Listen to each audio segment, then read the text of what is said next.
The extensions of humanity, how technology shapes our senses, society, and future.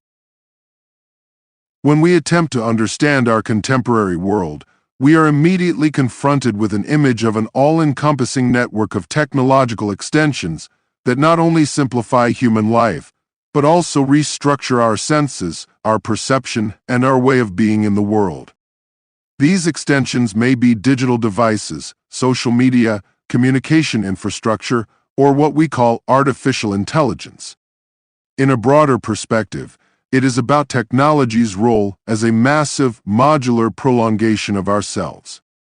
Marshall McLuhan formulated the famous thesis that every medium is a kind of extension of a person's body or mind.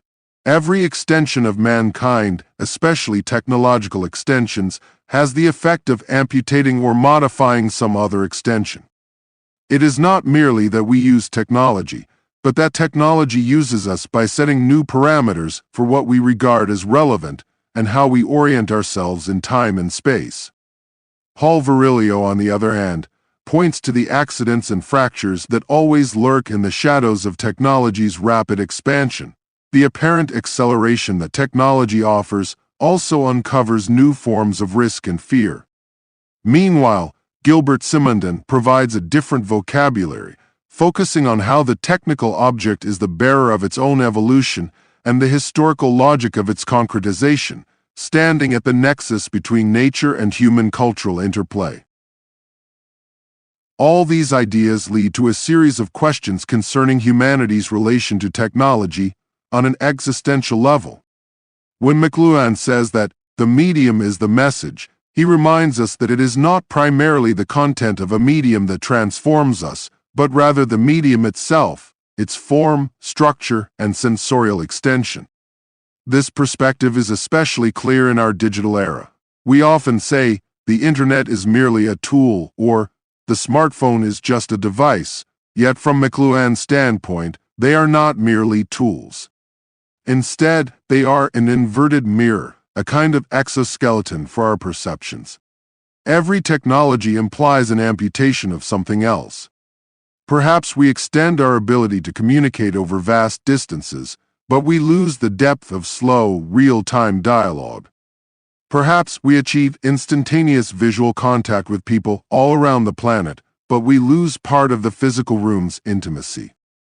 This is precisely the dialectic McLuhan urges us to see, that every technological extension is also a division and reconfiguration of our cognitive and sensory landscape. Virilio, on the other hand, argues that the message lies equally in the accident, in the speed and the splitting that arises when one pushes technology to new extremes. Every new invention contains within itself a promise of possibility, but also a silent embedded catastrophe, an unavoidable accident that sooner or later will manifest. It may be anything from data collapses to social polarization, or a loss of deeper reflection in a time of perpetually updated information streams. From this vantage point, we face a sort of tension between euphoria about new possibilities and the latent fear that arises when we suspect that this new technology, in the same breath, can strike at us, transform us, surveil us, accelerate us toward an abyss we cannot yet fully comprehend. Speed itself becomes central. We are misled into believing that digital technology unites us, while Virilio claims that paradoxically it breaks apart our genuine closeness, since the real-time exchange of messages does not necessarily guide us to deeper engagement with each other's reality, but can easily devolve into superficial noise, panic, or misunderstandings. In this stressed horizon of expansion, we risk drowning in a hyperreality of signals. Simondon chooses a different set of terms. He describes the concretization of the technical object. It is not a random gadget that humanity has created. Rather, every technical object carries its own historical and logical development. He maintains that machines are not passive, but part of an evolutionary process of individuation, resonating with human needs and nature's resource flows. So, when today we see how computers and software have become integrated into almost every aspect of social life, We should, according to Simondon, understand this as a complex web of transductions. Humanity individuates together with technology, and technology undergoes its own type of individuation by becoming ever more concrete, functionally integrated, and adapted to the environment where it is used. Here, we can begin exploring what it means for our view of time, space, and human existence to live in such an environment. In a digitized era in which real time is the norm, temporality has acquired a new contour. McLuhan talks about how electrical speed renders us all part of a global village, but in practice, this might create a paradox where global and local constantly swap roles and where acceleration shortens our horizons. We no longer take the time to wait, let things mature, or make long-term decisions. Virilio argues that we thus approach a simultaneous collapse of the present, making the future hard to predict because it arrives so quickly that we lose the opportunity for retrospective analysis. This fosters polarization, as people impulsively react, often with aggressive rhetoric, and do not have the time to form a true understanding of each other's positions. How then do we handle the transformation of space in such an era? Real physical space, cities, nature, one's home, has in large measure become a space for mobile technology. We interact with physical space through our digital devices, GPS, recommendation apps, social networks, endless notifications. Every place becomes a node in this global network. Simondon says that the technical object and humanity form a network of relations in which nature itself is redefined. One cannot simply call a forest when it is mapped by satellites and geotagged for events, or when it is experienced primarily through a camera lens and an upload to social media. And in such a situation, how does the human being relate to his or her own body, to one's internal rhythm? McLuhan says that when our senses are mediated by electricity and connectivity, we lose our sense of the center and periphery of a space. Acoustic space is spherical. In a digital version of acoustic space, we might get a cacophony of echoes from an unending variety of senders. Virilio extends this. With the acceleration of speed, he contends, the open surfaces of space, its structure and comfort, become increasingly dissolved. Instead, we get fragmentation that shows itself in an ever-growing number of interfaces through which we manage our digital identities. At the same time, we are potentially exposed. Everything happens in a kind of radical public space. Even our mistakes, our personal histories, our private thoughts leak in an era of surveillance, data mining, and global immediacy. Simondon might say that this indicates the technical network has not yet stabilized at a higher level. It is a meta-stable configuration in which many potential futures are possible. There is no final stage in this movement. Technology is progressing toward increasingly concrete forms, but new ruptures can arise whenever technological developments create imbalances in how humans can process their situation. In this extensive transformation, existential questions relating to subversion and transformation arise. Subversion is, by a simplified definition, a movement that turns established rules upside down. If we hold on to the idea that technology is an extension of humanity, subversion can reveal itself in how certain people use technology in ways that differ from official or expected frameworks. Hacker culture is a clear example. It sees the system from within and uses its knowledge to turn the system against itself, or to create new systems entirely. Meme culture is another such phenomenon, wherein the viral spread of symbols, wordplays, and images undermines the serious structure of conventional media. McLuhan might say that when two media meet, a hybrid emerges with explosive consequences. Memes might be that very hybrid phenomenon combining text, image, and participatory culture. Yet subversion also has a flip side, or a dialectical shadow, in that the system itself can incorporate and exploit subversion, just as Virilio would point out that each new leap of speed fosters new zones of oppression and accidents. it becomes a cycle of counteraction and adaptation.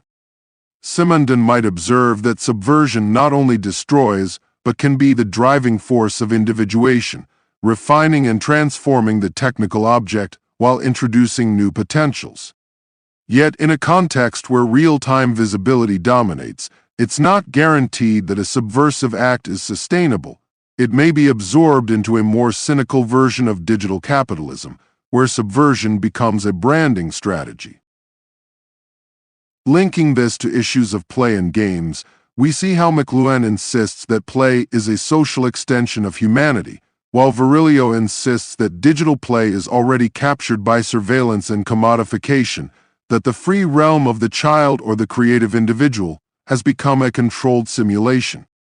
When we immerse ourselves in games and interactive platforms, we rarely know who gathers data about our actions or how they might be exploited. Meanwhile, Simondon would refine the argument by noting that the structure of play itself, as an interactive reality, can yield new technical solutions, new aesthetic expressions, and a new form of collective individuation in which players form communities beyond conventional physical limits. The question remains, does subversion retain genuine potential in a time when everything seems connected and monitored? Perhaps subversion in the digital era is still a path to new meaning, but the focus on speed could smooth it out into a repetitive, predictable pattern, as if the system has already anticipated that some will try to circumvent its rules and plan new ways to channel it. We might need a more fundamental vision of how humanity relates to time, space, community, and technology. If we glance at older traditions, such as hermeneutical philosophers, they might propose that the real point is to renew our familiarity with being. We will not delve into that lineage too far here, but the resonance remains. A technical system can bestow possibilities, while at the same time concealing something essential in the human condition. Let us move forward in this text to consider how artificial intelligence, language models, and digital infrastructure increasingly intervene in what we traditionally called aesthetic or poetic practice. McLuhan wrote that art is anything you can get away with, a provocative line indicating that art does not exist in a vacuum of transcendence, but in a social context where the artist tests the boundaries of acceptability. Virilio would interject that we now deal with an aesthetic that includes relentless accidents, a glitch aesthetic, a fracturing of speed sequences.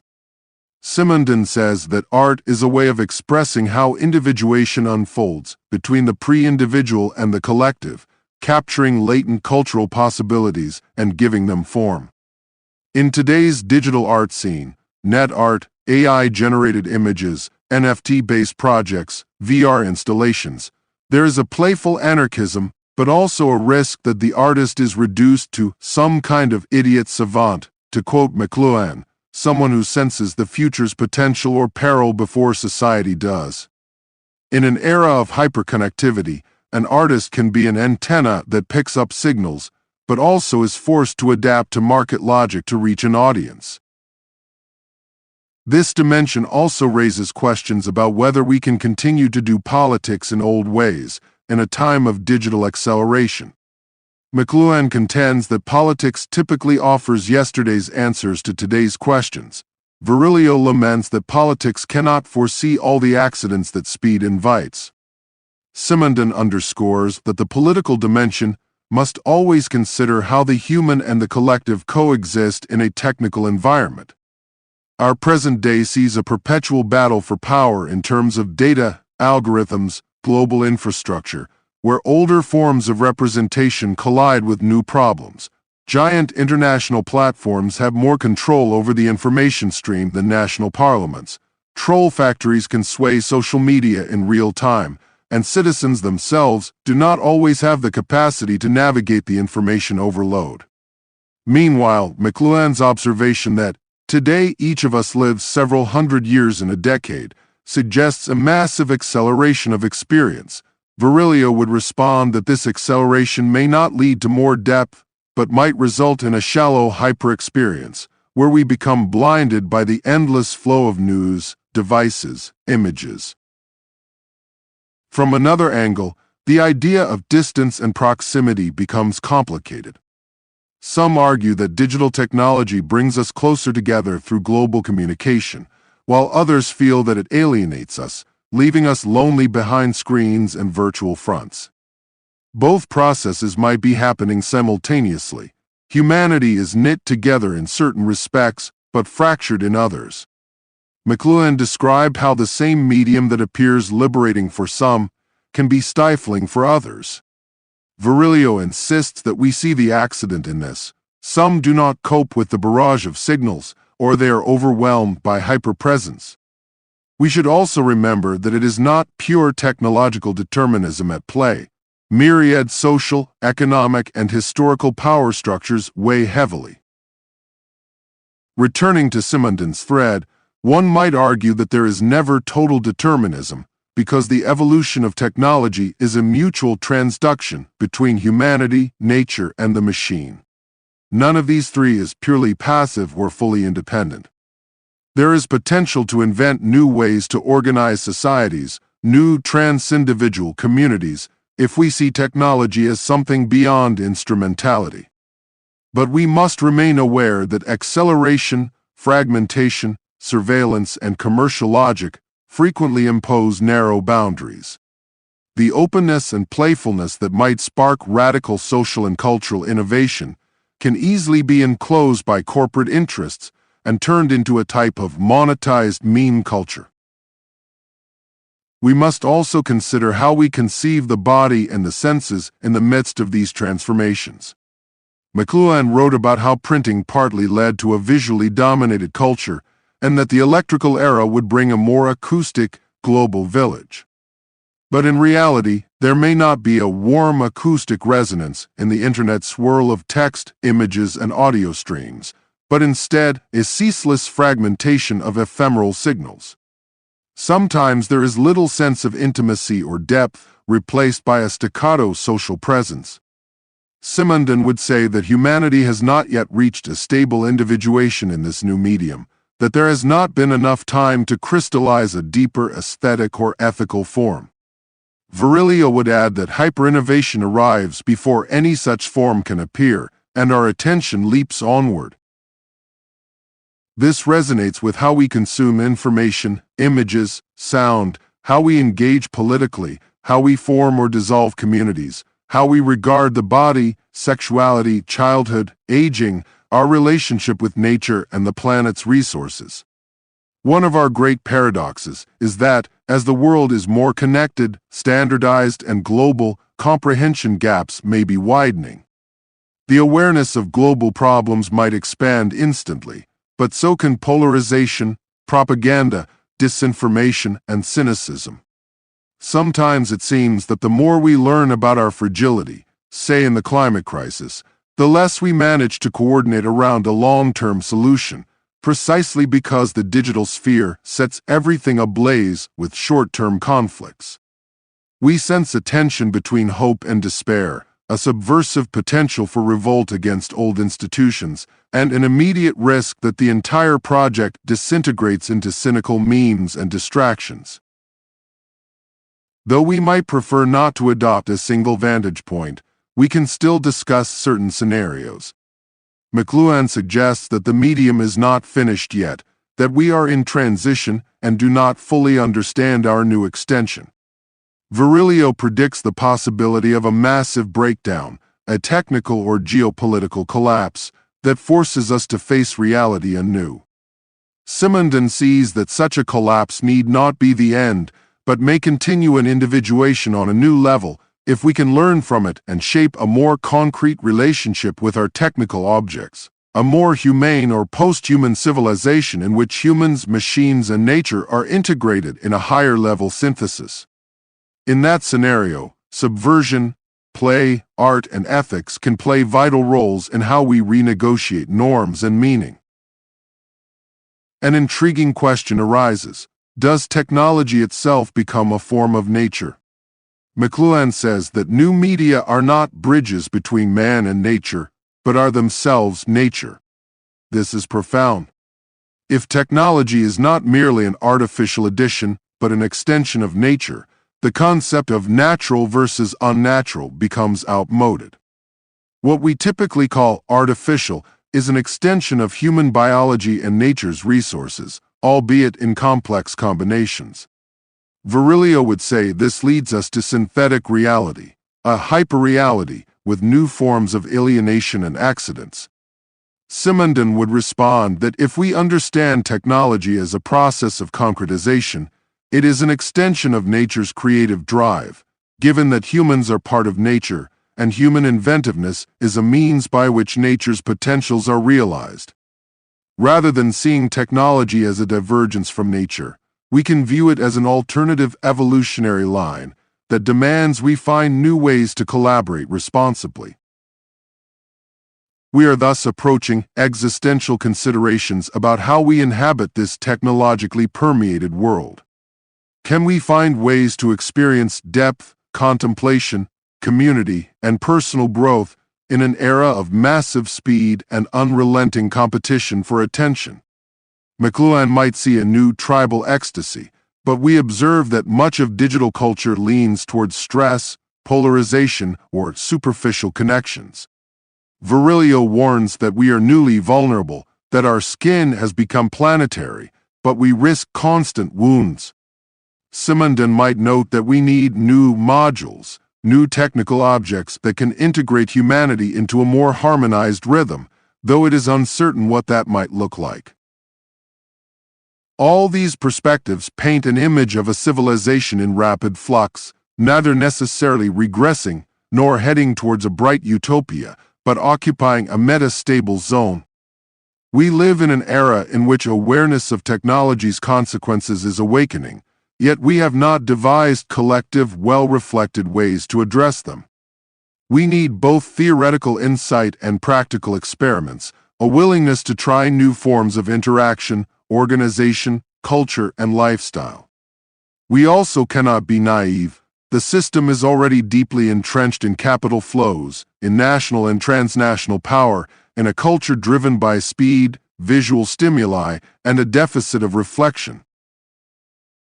For the individual reading this text, such insights can lead to personal questions. How should one relate to one's digital self, to one's online presence, to privacy, or to a body that becomes passive in front of a screen? Is it possible to opt out? How are relationships altered by perpetual connectedness, and how are knowledge and learning changed when information is everywhere, but depth is often lacking? Politically speaking, how does real-time debate under conditions of polarization shape attitudes? McLuhan, Virilio, and Simondon do not yield easy answers, but each, in their own poetic register, asks us to think beyond naive optimism or simplistic technophobia. To keep a thread, we can summarize core themes. 1. A technology is not neutral, but an extension of ourselves that reshapes our senses, McLuhan. 2. This reconfiguration inevitably breeds accidents, stressful speed, and social fissures, Virilio. 3. Despite the risks, technology carries an evolutionary logic of individuation that can offer us ways to discover new cultural forms if we harness it meaningfully, Simondon. We add to that the multiple realities of digital media, the network society, platform economics, large-scale surveillance, a global crisis in attention, and a hyper-productive but sometimes hollow art world.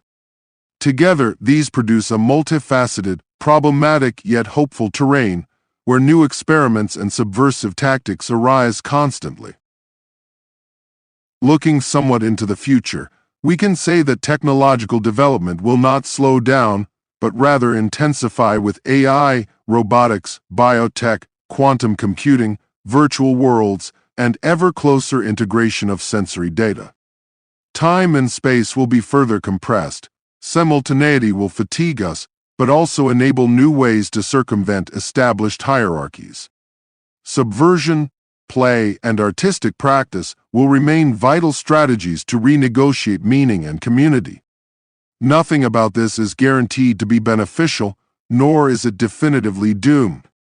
Perhaps our real task in this era is to learn how to exist in an open tension with technology's speed, finding ways to slow down from within, discovering new dimensions of silence, reflection, and solidarity in the midst of the onslaught, and forming collectively new approaches where the general public's understanding of technology's consequences deepens, instead of trivializing them as mere entertainment or exploitative tools. Humanity is thus both creator and created by the technological world. We shape our tools, and the tools shape us, as McLuhan once wrote, but in this double motion lies a potential for self-awareness, if we can see beyond the most superficial temptations. We should remember that each invention is not independent of nature's resources, ecosystems, economy, or human morality. The ways we design algorithms, the ways we embed biases in data, the ways we use speed to create or destroy value, all of these raise questions of responsibility. McLuhan once said, "There is absolutely no inevitability as long as there is a willingness to contemplate what is happening," while Virilio might add that it is not enough to contemplate, we must also foresee the accidents built into the logic of speed. Simondon would confirm that the system is never complete, and that individuation continues as long as we have the capacity to invent new solutions and new forms of coordination. That open field of possibilities, mixed with real dangers, is the precondition for our ongoing journey. Perhaps we can end with a simple appeal. In our contemporary era, let us dare see technology as a world in the making. It is not a finished construct that we passively accept, but one in which we continually participate.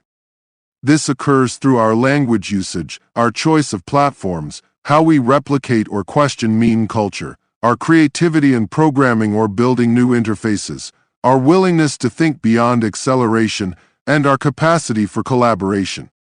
If McLuhan, Virilio, and Simondon have a shared refrain, it is that awareness of technology's form and consequences is crucial. When McLuhan says that an electric sign is rarely noticed as a medium because it lacks explicit content, he wants us to see that we are often blind to the most pervasive technological effects precisely because they appear self-evident.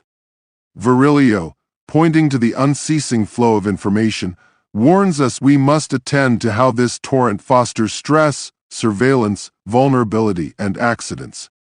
Simondon, depicting the technical object as a process, wants us to grasp that each part of technology carries a past and a future, and that the human collective is not separate from it, but actively shapes its growth.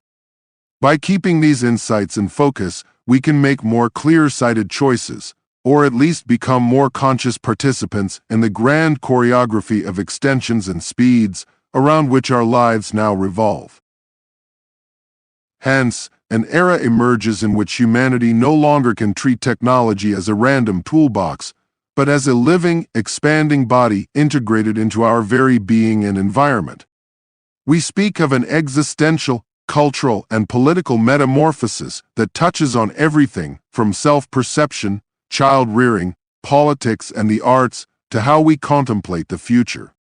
It is not certain we can narrate this development in purely glowing terms or in apocalyptic ones, but we can attempt to hold multiple perspectives simultaneously, to recognize that our onward motion harbors both accidents and new hopes, both fragmentation and connectedness, both chaos and creativity, both speed and a need for slowness. Technology is not a closed mechanism, but a matrix of new possibilities and new consequences.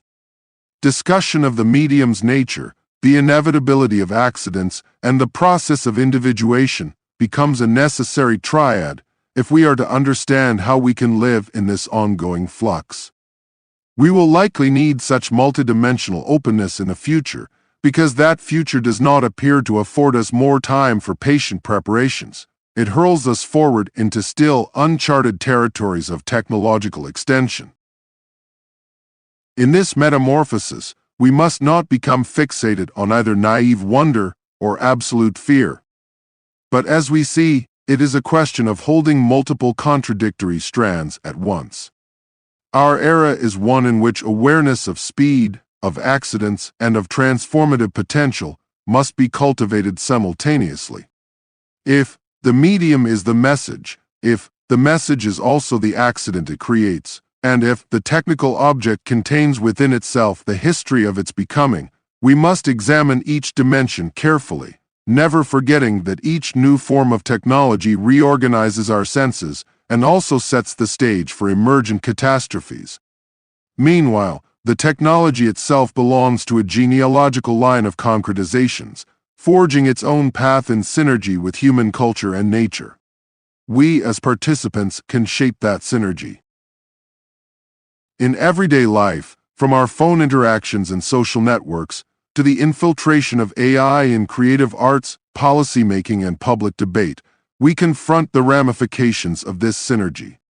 Observing that art is anything you can get away with, McLuhan, does not trivialize art's role, but underscores how deeply it must disrupt norms, while simultaneously facing the threat that the accident's virilio of speed can repackage that disruption as a mere commodity. Simondon's trans-individual perspective suggests that the artist, as an antenna, fosters cultural individuation, if that signal is not drowned by commercial or sensational noise. Hence, let us see the crucial takeaway. Each new wave of technology not only expands our capabilities, but also amputates or modifies an older sense of orientation. The same wave spawns the possibility of new accidents. And these technologies, in their own genealogies, bring with them a deeper logic, entangled with social and natural processes. If we are wise, we attempt to design them in ways that preserve a sense of meaning, so the swirl of possibilities does not collapse into a chaotic hyperreality or a sterile mechanism of exploitation. Some of that design and reflection can come from playful subversion, from hacking the system, from memes that ironically highlight structural illusions, from conscious activism that demands new frameworks, from artists who sense subtle emergent lines in the cultural horizon. Another portion of the design might come from philosophers or policymakers who try to build responsible forms of governance.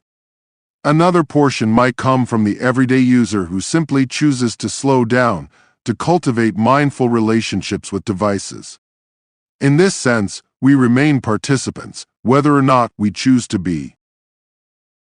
In summary, technology is not neutral, but a potent extension of ourselves that reconfigures not only how we act, but how we sense and what accidents threaten us. The genealogical growth of technical objects leads to a deeper interplay of nature, humanity, and machines, opening both crises and new horizons of possible individuation. Subversion, creativity, and play may spark transformations but risk being reabsorbed by commodification or speed. To handle the era's transformations, we must look beyond simplistic positivity or negativity, adopting a fluid sense of multiple perspectives. Meaning, presence, and individuation demand new forms of reflection and communal care, lest we be overwhelmed by the unstoppable swirl. Thus, we conclude, our future with technology stands in this paradoxical tension between the freedom we can carve out and the accidents we risk. The urgent existential question is, will we gather the attentional, ethical, and creative resources to guide these transformations into something that fosters real human flourishing? Or will we let the system's inertia and speed push us into alienation and fragmentation? McLuhan, Virilio, Simondon, and Stiegler cannot decide for us. They can only point to the stakes and the potential channels for reflection, subversion, and reconfiguration. Our challenge, in short, is to answer them collectively with care, invention, and a readiness to see ourselves as both shaped by and shaping the dynamic matrix of technology.